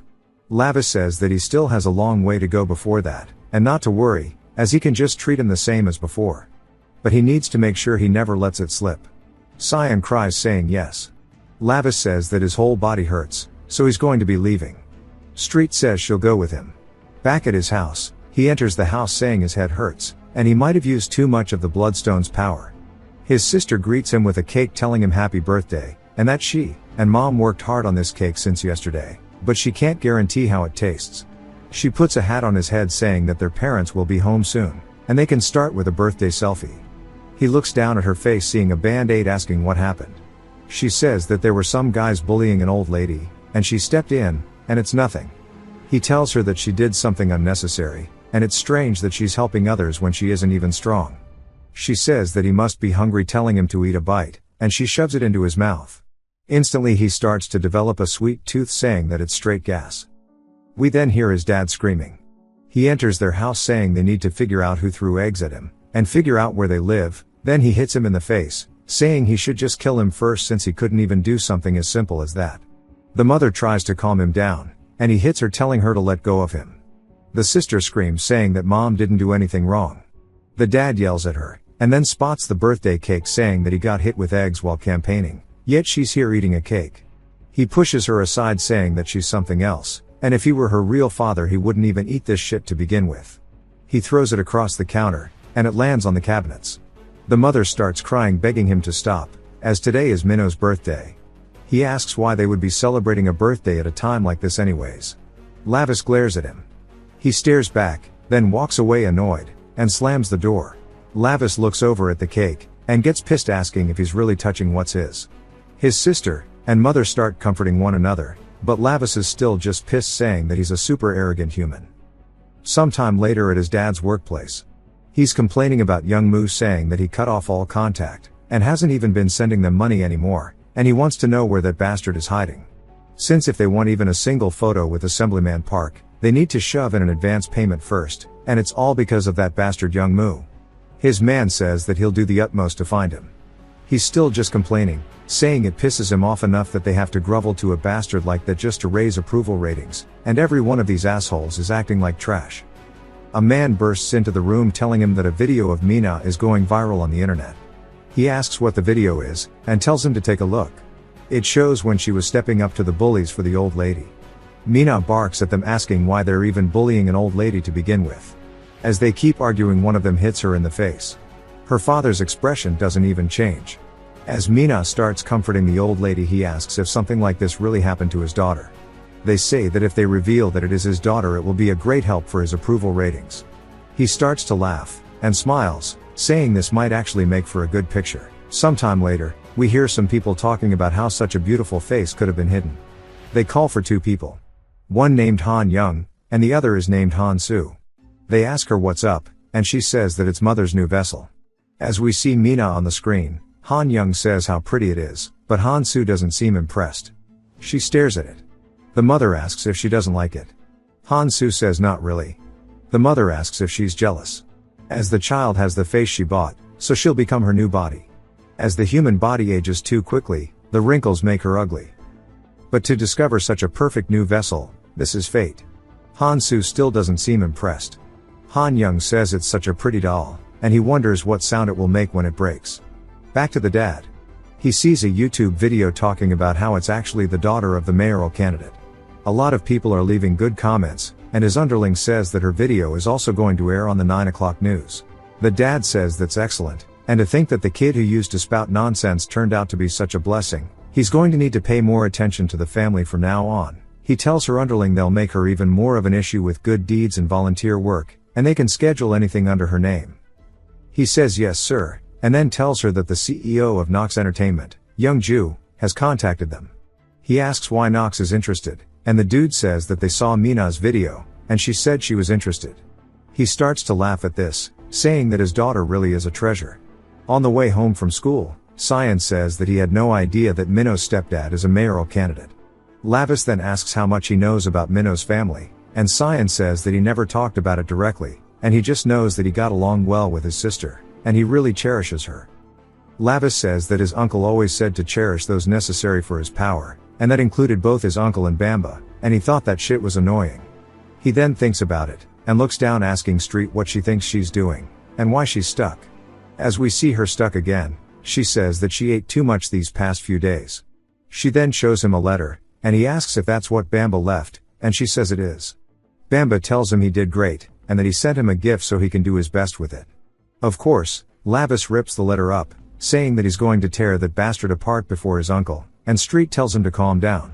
Cyan is looking at his phone, saying at this rate his father might really get elected mayor, and public opinion is extremely favorable right now. Lavis says that kind of human ruling over a whole city doesn't sit well with him. Cyan says rather than ruling, it's more like managing. Lavis says that he's greedy just like a Cenarius, and tells Street that he's curious if Tasik, who is his dad, could be a Cenarius who came to the human realm. Cyan asks what a Cenarius is, and Street explains that Cenarius are a gluttonous demon of the underworld, and it eats and eats endlessly, even other demons hate them. But she manages this district, and she knows Tasik is a human. Street says it's suspicious for a human like that to become a ruler, and shows the human world is rotten too. Anyways, he needs her to eat in moderation, or else she'll become a Cenarius herself. She cries saying yes, and Cyan says that it seems like his dad is intent on exploiting Mina, which doesn't sit well with him. Lavis heads back home, overhearing people talking in the living room that he doesn't recognize, and we see none other than Young Ju and her kids, and she's saying that Mina's looks are outstanding, and she just learned the dance, she could debut quickly. His mother says that she's still just a student, and she doesn't even want to be an entertainer. Kasich tells her not to say things like that in front of the CEO, because a child born with talent shouldn't be hiding it, as that's wrong. He then apologizes to Young Ju, saying his wife is just a little reserved. Young Ju tells her not to worry, as at Knox they'll make sure she can balance school and activities, as idols these days are different. He then spots Han Young licking his lips. Lavis says this guy is a freak. Kasich then asks if they just need to sign this contract, and Young Ju says yes, it's a contract that will shine on both Mina and his future. Of course, Mina doesn't seem happy about it, and Young Ju says that he must be her brother, and it's nice to meet him, and introduces herself. He gives her a little nod, and Tasik asks if he's not going to greet her properly. Young Ju though tells him it's fine, as kids are all like that these days. Lavis recalls Cyan saying how much Minho cherished Mina, and we get a flashback to his uncle telling him he's always on his side. Lavis gets freaked out wondering what's wrong with him, and his uncle tells him to listen carefully. The world is full of hostile forces aiming for the ruler's power, but he is the heir who must inherit his father's throne as ruler of this world. With such heavy responsibility, he must embrace his own faction. Lavis says he can live fine with just his own strength though, and his uncle laughs saying that for now that's the case, but one day he'll meet people his heart is drawn to without even realizing it, and then he'll start to change without knowing it himself. Of course Lavis didn't think he would, and says that he just wants to get back to training, and his uncle laughs as they continue doing so. Back to the present, he puts his hand on Mina's shoulder asking if there's something she really wants to do. She looks up at him, because it's obviously not, and he tells her that if she's being forced to just say so, as he'll get her out of this. She obviously doesn't want to, but she recalls Tasik hitting her mother, calling her ungrateful, and tells her that even if she wanted to she couldn't leave because both of her children are on his family registry. She begs that he let them go, but he reminds her of how poor she is without him. Even Mina says that grandpa gave them stuff, so it's not his.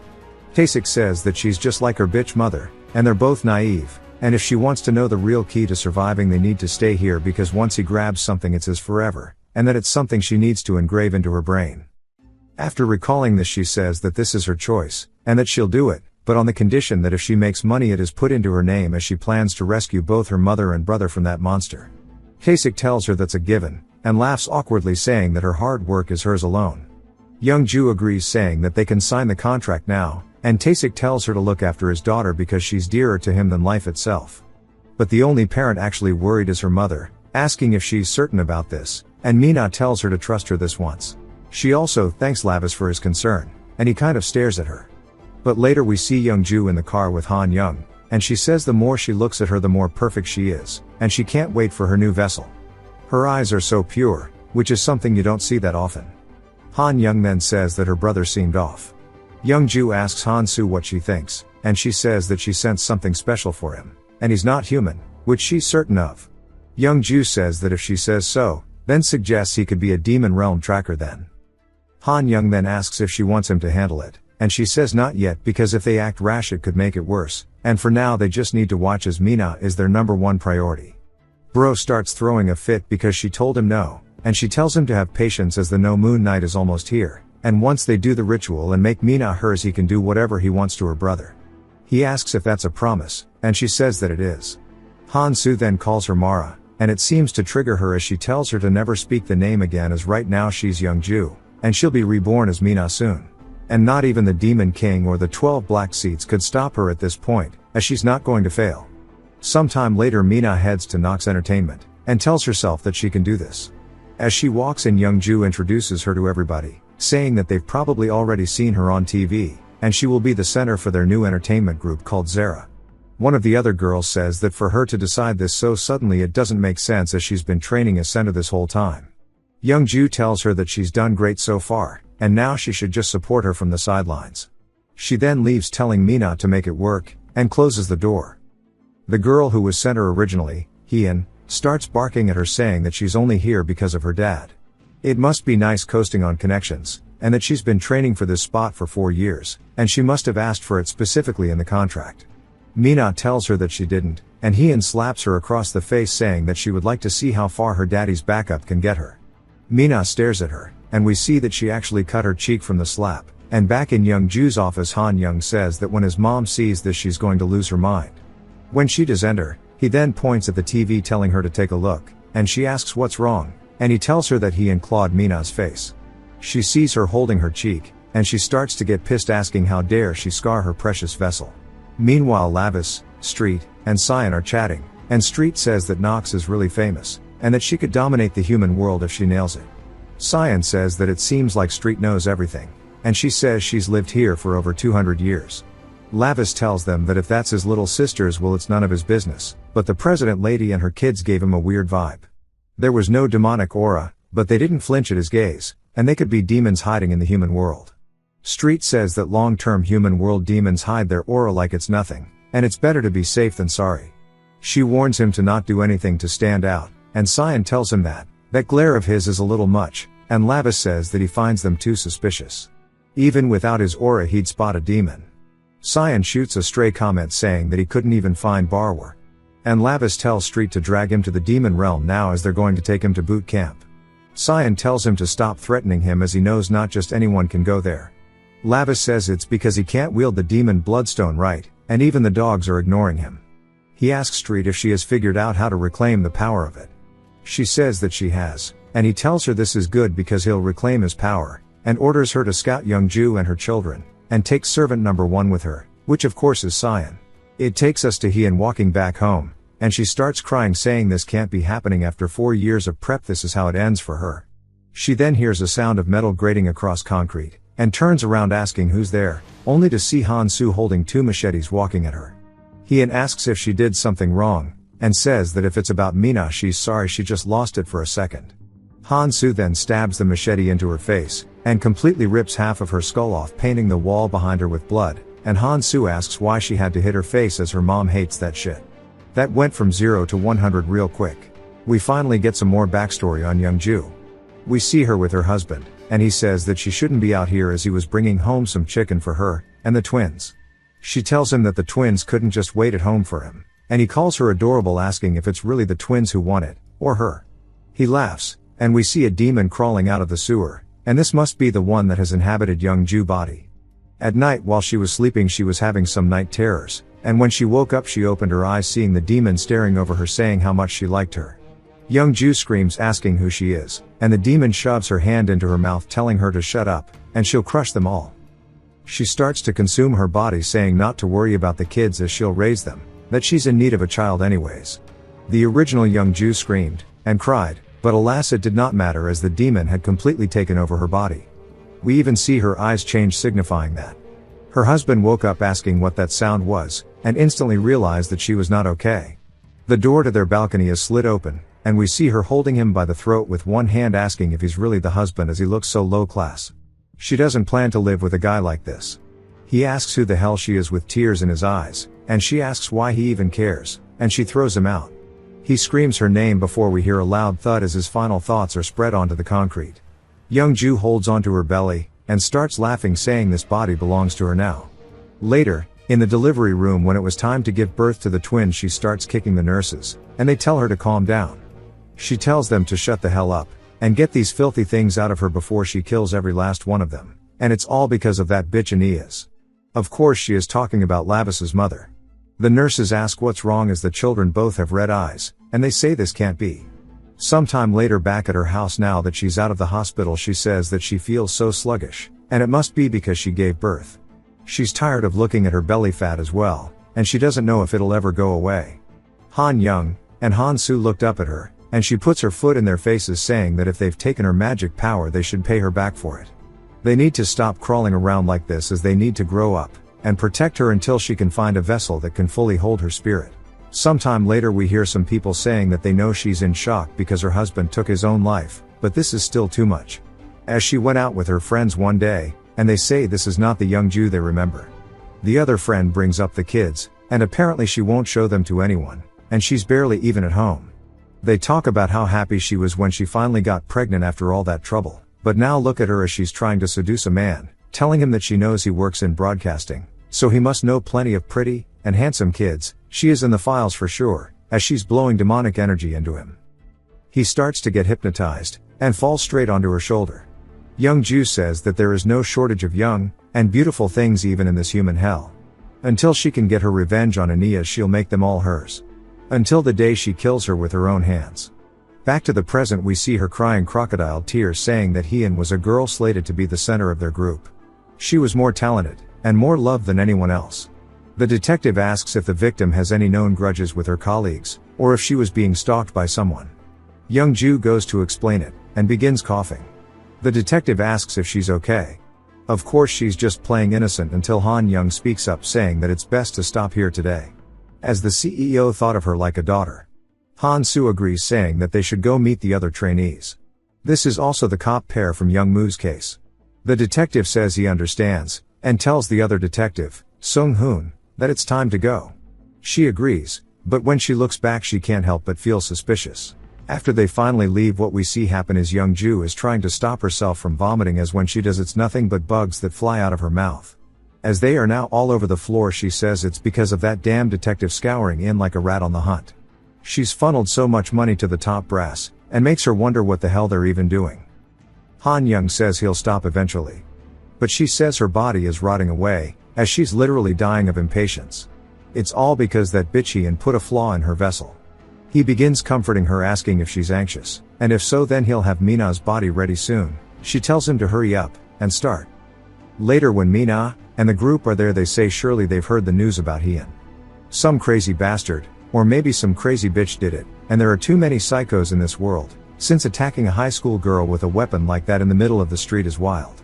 He says he's worried about their safety, and to settle the restless atmosphere they'll be starting dormitory life tomorrow, so they should get ready and come to work. Mina asks if dorms are necessary, and Han Young says that he would like to know if there's a reason she can't do it. And surely, as she knows, idle dorms are a standard rule because they have to become one with the body. She's worried about her brother and mother, and Han Soo says that she seems to have a lot of demands, and if she really can't do it she'll just get rid of her. But Han Young calms her down, telling her that this is too far. The moment she puts a scratch on that girl's face, Young-ju will kill her. He laughs it off, saying that surely they understand that she just really cared for her. She's ultra sensitive right now, so they shouldn't make the scary sister angry anymore. Also, the CEO will explain everything to their parents so that they should go back home to pack their bags and meet here tomorrow. Mina says that she's already anxious because even her brother has changed lately. Meanwhile, we hear Cyan grunting as him and Lavis are working out. Lavis says he can't believe that he's calling that training. He says while he's growing stronger he might be able to suppress humans who use demonic energy, but if he encounters a demonic beast in this state he'll struggle a bit. It's all because of that bastard Bamba. If he was going to use him he should have at least taught him how to control the demon bloodstone to begin with. We get a flashback to some time ago, as Bamba was writing him the letter. He says that he should include the method to control the bloodstone in it, and he's only giving it to him because he's weak. He says first if he wants to know how to control it. Originally the demon bloodstone is used to suppress the magic power of prisoners, but it contains the demonic power that was sealed within their lingering soul. He modified Lavis's to directly link the magic power held within his spirit to his human body. And that power will only be fully released once it is broken, and his eye has to get smashed for it to open. The second gift he sent was that child to him, and he's sorry, but he'll leave them in his care. He also says that he loves him. Now he just has to deliver the letter, and hopefully he can read it well. But of course he fucking ripped it up. Coincidentally, Lavis begins to wonder if maybe the method to control it was actually written down the entire time. Street runs in saying that something terrible has happened, and Lavis is just surprised she's running on two legs asking what it is. She says that it's about the twins that he asked about. Lavis asks what's the big deal, and she says it's also the CEO as she turned out to be Mara. Cyan asks who that is, and Street says that it's the Witch of Greed, one of the 12 black seats. It seems that Mara Villiers has snatched her human body, and is living here. Lavis laughs, and says that he didn't expect that woman to be hiding here. We get a flashback to a banquet in the demon realm. The women are all glazing up Aeneas, asking how she's so damn pretty, and comment on her lips. She tells them if they want lips as pretty as hers, she needs to learn how to hold the truth within them. They keep glazing her, and one of the women says since she's also only spoke the truth she'll probably become beautiful too. The Chungus one says that she is having her daughter learn the art of rhetoric, so she can resemble Aeneas even a little. Because she wants to teach her child that words themselves are both a weapon and dignity. Aeneas says that she shall grant the blessing of the silver tongue to her daughter then. Of course Mara was there too watching all of this, and said that is just nonsense. A girl then tries to glaze her, and Mara out of just annoyance tells her she'll grant her daughter a blessing, and she wants her to struggle and die. The girl looks shocked to hear this. Mara though is seething, saying she will not let this shit slide. Back to the present, Street asks Lavis if Mara has always had an inferiority complex against Aeneas. Lavis says that apparently she's been like that since childhood. Of course his mom ignored it. Right after ascending to the 12 dark seats, she was caught stealing from the spring of demon souls, then fled here. Cyan asks why she approached Mina then. Lavis says that it definitely has nothing to do with him. If it did she'd not have left him alone. But he is certain that, in his current state he is no match for that woman, and her underlings aren't ordinary either. Street says that means they need to strengthen the power of the bloodstone, and she'll prepare it right away. It is time for them to do the witch hunting prep. Out in town, we see his mother and sister at the grocery store. Their mother tells Mina if she wants to quit to tell her, as ever since she's joined it seems to be going badly, and it's making her anxious. Minute Ha says it's okay, as Han Young said they'll catch the culprit soon, and it must have been a random murderer. Her mother then asks about her dream to be a veterinarian. Mina looks over spotting some dog food, then says to achieve that would take too long. Since she wants to get her family out of this hellish house ASAP.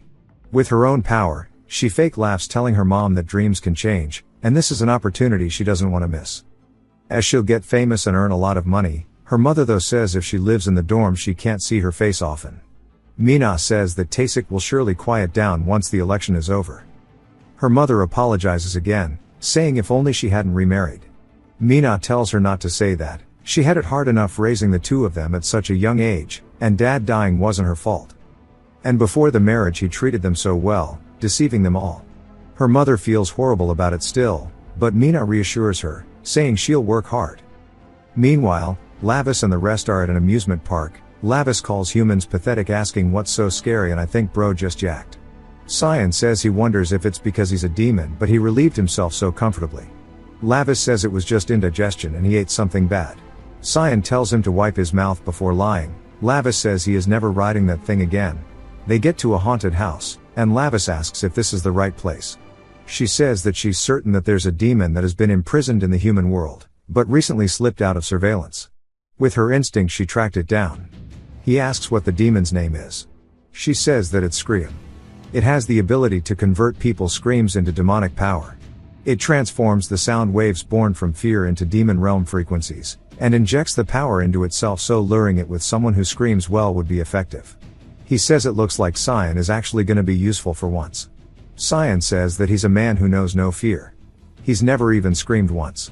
Lavis then drags him inside, and Street says that she'll guard the entrance. Once they enter the haunted house, Lavis asks why people are afraid of things like this, as it's just decoration. Cyan tells him that he feels a really strange presence, as there's something really here. Lavis says that that's the entire reason they're here, and tells him to stop overreacting. They then get jump scared, and he and Cyan start tweaking. Lavis screams since he was scared too. Cyan says that just now he swore he got scared. Lavis says that he was pretending to be startled to see if the enemy would react, and asks if that was the first scream in his life. Cyan tells him that it was. In the shadows, the demon is actually watching them. Cyan asks if this is surely the fastest way, and Lavis says that it is. Every time it reacts to evil in the human world, the demon bloodstone power is released a little more. So if he can absorb the evil of demons, which is far stronger than humans, he can release even more of the power that's hidden. Scream appears, saying that scream of his just now was sweet. It's like a baby's first cry as it appears before them. It tells them to scream more over, and reaches out towards Cyan. He asks if this is the demon. Lavis puts his hand on Scream, telling him not to touch him as he is his attendant. Scream realizes that he's not a human, and Lavis calls him by his name, saying that he wants to hear the kind of scream that he makes instead. Scream hits him, asking what someone like him could possibly do. As Lavis gets sent flying, Cyan screams out for him, and Scream says that's exactly what he wanted. Lavis says that only his left hand is usable right now, and he runs straight in toward Scream. Scream asks where the hell he thinks he's going, and shouts at him, and just the sound knocks him down onto the floor. Cyan screams out again, and Scream keeps sucking that shit off. Lavis tells him to shut the hell up, as he's only making him stronger. Cyan apologizes, and Scream says that he loves those eyes filled with terror, and he should make some earrings out of him, and wear them. He punches down toward Lavis, but Lavis sidesteps the attack, and rears back his fist, and leaps at him, asking who he thinks is terrified. He swings, but Scream evades, saying that he's struggling because his arms are short, and he starts laughing, calling him adorable. Lavis says his speed can't even surpass human levels, and he can't handle a demon of this level in his current body. Scream grabs onto him, and Cyan goes to scream once more, and looks pained as Lavis is now being squeezed. Scream raises his finger, and coats it in aura, saying that this is made out of his friend's screams, and he wonders what kind of delicious scream will come out when he gouges out his eyes with this. Lavis calls him a lowly demon, saying he refuses to scream, and Scream says they'll put that to the test as he thrusts toward his eyes. Right as it gets to the bloodstone, it pierces through his head. Cyan looks horrified. The bloodstone fragments begin to fall out of his eye, and Scream is confused. Even Lavis is, and he starts to laugh, saying that his vision has finally fully cleared up. Of course, it was written in the letter that he didn't bother to read about how it only fully unlocked his power once it was shattered. Lavis says that Bastard Bamba hid some unlocking conditions that he didn't know about, and starts to coat his hand in aura. Scream looks horrified, asking why his blade couldn't gouge out a human's eye. Lavis says that's because he's no mere human, and he swings, cutting across Scream's hands, causing him to drop him. Lavis then yells, telling Cyan to keep screaming, and he's confused, saying that'll make him stronger though, but Lavis tells him to just do it. Cyan says he doesn't know what he's thinking, but he has no choice but to trust him. He takes in a deep breath, and screams as loud as he possibly can, and Scream starts to tweak like when you give the homeless man money for his addiction. Lavis says that the seal on his right leg is being released with the opening of the bloodstone. As Cyan continues screaming, Scream tells him that he can't believe he's giving him more power, and that his arrogance will be his downfall. Lavis says that his movements get sluggish the moment he consumes a scream, and Scream looks surprised. Lavis says now he wants to hear it, and of course he's talking about his own scream, as he leaps straight at him, and punches him directly in the eye. Scream begins screaming as loud as he can. Lavis says he can clearly feel it now that the shell of the bloodstone is fully broken, and if he continues to absorb the evil of these demons, his power will return in no time. As he's completely ripped off both of Scream's arms, his screams become blood-curdling, and Lavis says that his power is going to return very quickly at this rate. As his flames begin to burn away at Scream until nothing is left, we see him turning into a goo that floats into Lavis's eyes. He says as expected the power accumulated here is incomparable to human evil, as his arm and hand are now fully coated in his aura. Now that the bloodstone is unlocked, he needs to keep absorbing evil until he regains his original strength. Cyan says it looked like the demon was absorbed by him, but he doesn't know if he's okay. Lavis says of course he is, Now it's time to go eat the next demon. At Nox Entertainment, Mina is shown to her dorm, and Han-soo nods, telling her to unpack her things, and she's forbidden from going out until practice starts. Mina looks anxious, and says okay. As Han-soo closes the door, she resolves herself, but we see her shaking, and she tells herself that she can do this. They actually have a camera planted in her room, and Young-ju is clawing at the monitor with her rotting hands, and she tells Han-young she's so excited, then asks if he will still listen to her once she swaps to that one. He tells her of course, and he'll begin right now. Back to Lavis. When he exits the haunted house, Street smells him, saying that his scent has changed, and she congratulates him on getting his magic power back. She bows, and starts glazing him, and he tells her to stop. He just wants the location of the next target. He also tells her to go track down Mara, so he can go eliminate her the moment he regains his strength. She says yes sir, and it jumps to a man smoking a cigarette. We see a demon that is feeding on the smoke itself. Lavis grabs it by the back of the head, telling it to follow him. He absorbs it as it flies into his eye. But he and Cyan are getting overwhelmed by the stench of cigarette breath. They go to the next demon, which is one that absorbs the vitality of drunk humans. This one reeks too. Cyan asks why there are so many demons in the human realm, but also why they have to feed on humans to survive.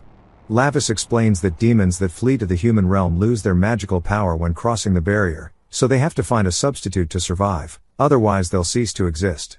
Cyan says he sees, and he guesses being possessed by a ghost isn't just superstition after all. Lavis says that he thinks he has enough, and now it's time to test it out. Cyan looks surprised, asking what that is. Lavis says he's finally regained it, as we see him summon a sword that he calls Damrakal. He says although he can't summon its complete form yet, it's still pretty nice to have it back. Cyan then says that he doesn't know if it's dangerous or not to send Street by herself. Lavis tells him not to worry, as her aura is the size of a rat dropping, so they definitely won't even notice her. She's in the form of a bat right now, complaining about how hungry she is, and at this rate she's going to starve to death. She then spots something, and flies straight toward it, and grabs onto it, as it's one of Mara's bugs.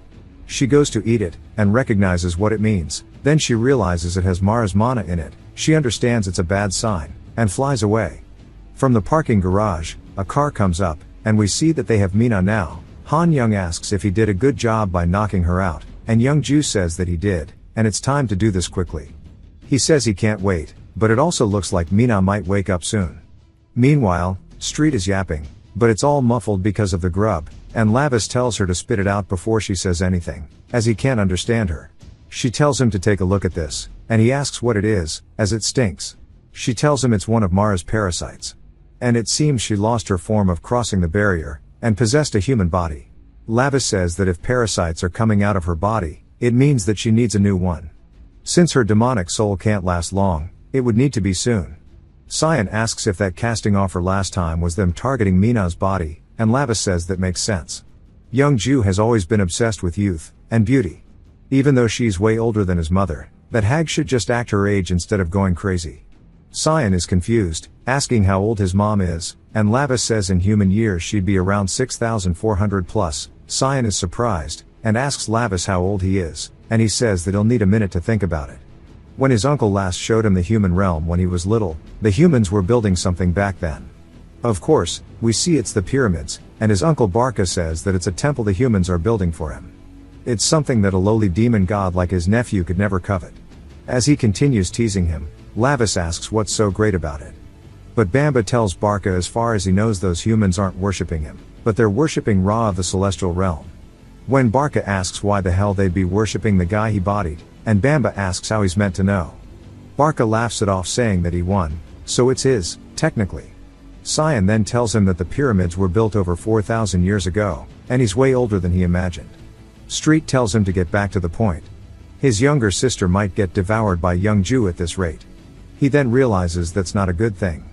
Young-ju and the rest go to the same building that the gnawing flower was at, and as they exit the car, Young-ju starts rambling random sentences, but her kids ask if this is the right place. She says yes, the demon realm, and the human realm, and the rift hidden from the eyes of the celestial realm, should be a part here, but when they enter the building she's surprised, asking what he's doing here, and of course we already know that Barwer owns this for his gnawing flower facility, and he asks who the hell they are. She introduces herself as Mara, and she tells him she's claimed this already, and he recognizes her. Barwer says she used to be a part of the 12 seats, but now she's just a fugitive who can't even use proper magic, and this place is his, so get out. Han Young asks what's the deal with all these corpses, and Barwer tells him to watch the flowers. Mara then says that right now she's nothing, and she's barely maintaining a human body, which is exhausting, so she prepared thoroughly as her children here will protect her. Barwer says that they're hybrids, and instead of protecting their children, the parent looks ridiculous now for having the children protecting them. She asks why it matters since she let them be born, they should fulfill their duty as children, and that he should take his smelly weeds, and get out of here. He gets really angry saying that there is sacred flowers, and charges at her asking why nobody recognizes him. Han Young leaps forward, and knees him straight in the face asking what his deal is. Mara laughs seeing that he's doing a perfect job. We get a flashback to her saying that this is a waste of her demonic soul spring, and that it was really hard to steal this, as she's force-feeding both of them when they were children, and they're trying to spit it up, but she yells telling them to swallow it. She explains that the demonic soul spring is a spring located in the deepest valley of the demon world called Zar Naim. It is a place filled with a tear shed by the God who created the world, and the spring is the source of magic power, the only holy water that can satisfy her greed. It's all because of that bastard Gamadair that she had a hard time getting it because he monopolizes it, and it's a waste, but it can't be helped as her children need to drink this, and protect her until they find Circle. Back to Lavis, Cyan, and Street. They're running through the woods, and Street says that Mara's stench is getting closer, and it's definitely in this place.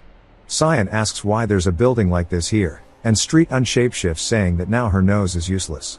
Cyan tells Lavis that he needs to save Mina no matter what. Lavis says okay, and it's time to head in. Cyan asks if he has to go too as he'll be a burden. Lavis says that he'll make a decent shield, and Cyan freaks out. Street tells Lavis to defeat Mara, and cheers him on, and he says that she's coming too since they need numbers.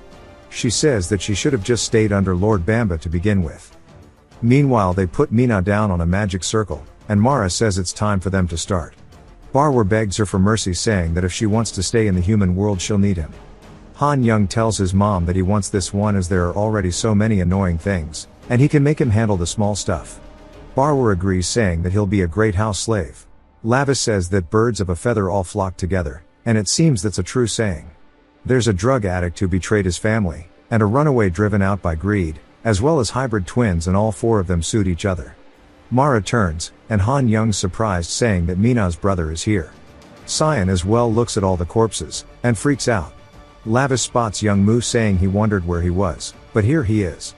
He tells Cyan if he didn't save him he'd be laying beside him, so surely he'll listen to him now.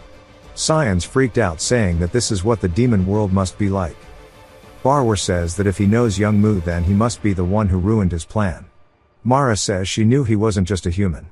Han Young says that his eyes are never wrong asking his mother if she knows who he is. Street then introduces him. The one who slaughtered the Hilt family, and fell to the human world. He's the noble, and precious son of the great demon king Gamadair. She starts to get pissed because he's Aeneas' son. Barwer gets pissed too since he's the one who butchered his family. Barwer says this is a chance. Right now he's not the massacre king Lavis, but he's just a prisoner trapped in a human body, and there is no better chance to avenge his family. Mara starts screaming about Aeneas saying that she can't believe she sent her son here to interfere. Lavis says fighting all three at this strength is impossible, but that Hilt guy is a coward so he might just be able to get him to dip. He says that he'll save him for later telling him to get out. Barwer asks if he still thinks he's Lavis of the demon world, and he'll kill him with his own hands. Lavis yells telling him that if he doesn't want to die to get the hell out of here, and Barwer gets scared. Lavis says that he should also tell the other demons in the human world that he has descended as the Lord of Blood, and if they don't want to get caught or killed to behave until he leaves.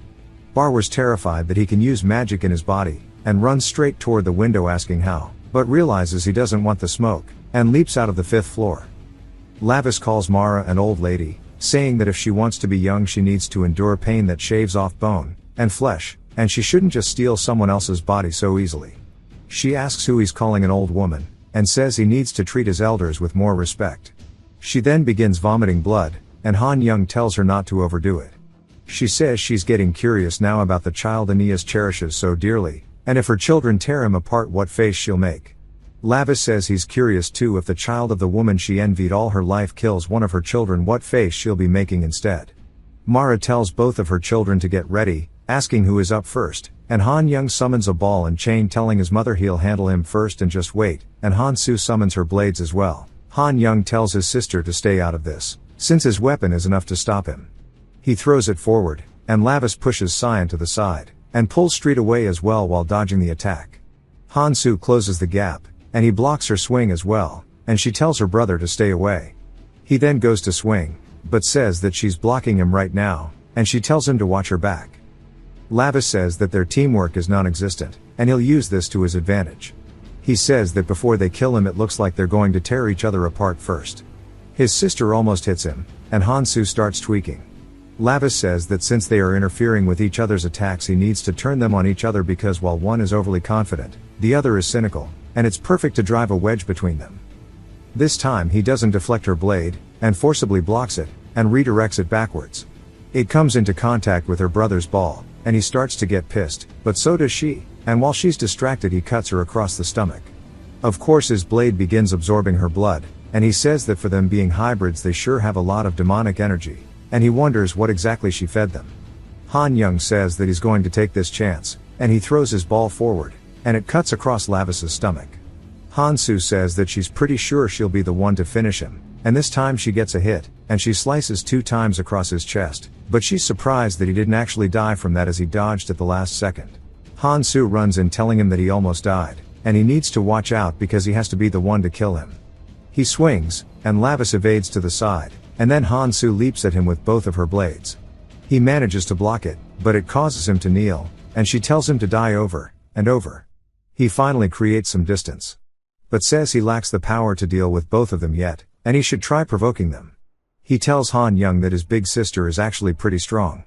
Han Young gets pissed saying that he was born 18 minutes earlier than her, and starts flailing his ball around wildly.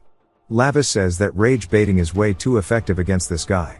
Han Soo joins in as they're both trying to run him down, and she asks why he's rushing into close range when his weapon is meant to be used at range.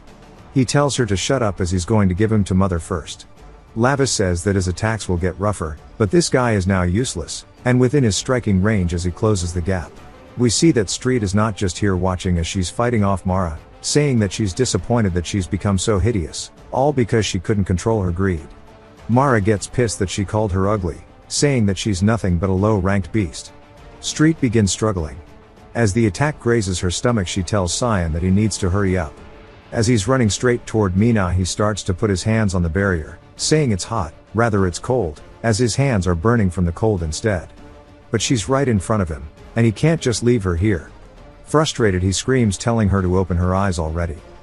Street is still trying to hold off Mara, and she says that she's going to have to buy as much time as she can so he can save Mina. His hands hurt too much, so he takes them off the barrier, and looks down at them. He says there's nothing he can do since he's just a human. But he recalls the happy times he had with all 3 of them together, and resolves himself saying that he can't give up.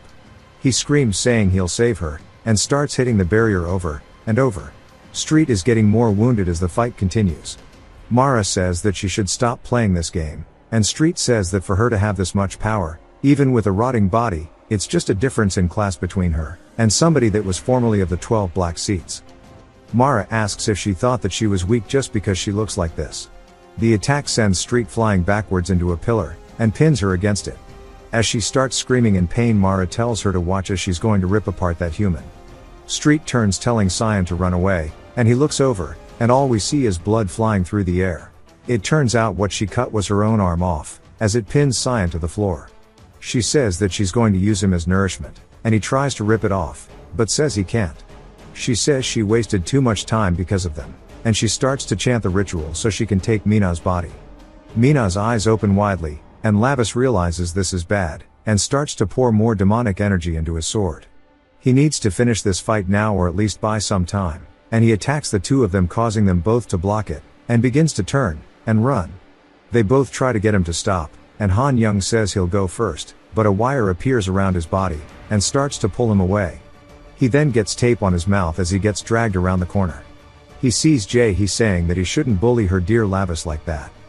Meanwhile Mara is vomiting into Mina's mouth like some 2 girls 1 cup shit.